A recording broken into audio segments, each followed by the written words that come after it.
అంతే. ప్రైవేట్‌లో అయితే నొప్పి రాదు. గవర్నమెంట్‌లో అయితే నొప్పొస్తది అని మాట్లాడింది.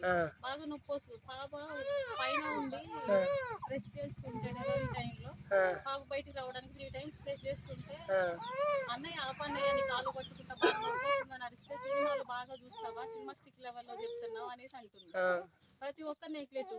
పేరు రాసిన దగ్గర తప్పు రాసు, వాళ్ళు తప్పు రాసుకున్నా మళ్ళీ క్లియర్ చేసుకోవడానికి వెళ్ళాక కూడా అక్కడ కూడా డబ్బులు అడిగారంట మా ఆయన్ని డబ్బులు అడిగితే నేను ఎందుకు ఇవ్వాలి, మీరు కదా తప్పు రాసుకుంది అనేసి మా ఆయన అనేసరికి సైలెంట్ అయ్యారంట. ఎవరు ఇష్టం వచ్చినట్టు వాళ్ళు బిహేవ్ చేస్తున్నారు. ఆపరేషన్ చేసి అక్కడ పడేశారు కానీ ఎవరు పట్టించుకునే నాదుడే లేరు అక్కడ. అంతా వాళ్ళ ఇష్టరాజ్యం అయిపోయింది. గవర్నమెంట్ హాస్పిటల్ ఇంత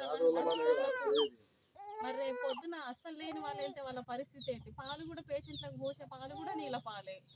ఆ ఫుడ్ సరిగా ఉండదు. ఎవరి ఇష్టం వచ్చినట్టు వాళ్ళు లోపలికి ఎవరు పడితే వాళ్ళు వచ్చేస్తున్నా పట్టించుకోరు. అసలు అంత నొప్పి వస్తుందంటే కూడా ఏం పట్టించుకునేది లేదు. శ్రావణి కుమారి, మా ఫాదర్ వాళ్ళది వచ్చేసి గుంజుగూడెం కొత్తూరు విలేజ్.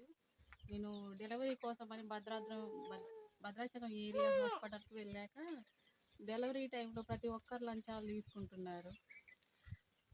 అక్కడ ఒకరనే కాదు, సిజేరియన్ చేసిన వాళ్ళకి కూడా డాక్టర్స్కి ప్రతి ఒక్కరు ఇంకా ఇచ్చారా డబ్బులు?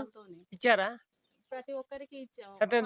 డెలివరీ రూమ్ లో నుంచి వచ్చాక మా ఆయన దగ్గర 500, ఇంజెక్షన్ కనేసి 1600, బయట నర్సులకు వచ్చేసి 300, ఊడ్చే వాళ్ళకి 100, క్లీన్ చేసిన వాళ్ళకి అంతే.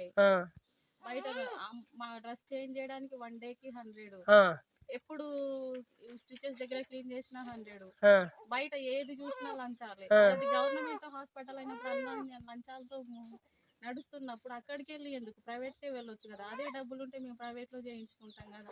డాక్టర్ ప్రమీల రాణి కూడా అంతే. బాగా పెయిన్ వస్తుంది అంటే బాగా నొప్పి వస్తుంది అంటే ఫస్ట్ ఎక్కడ డెలివరీ చేసి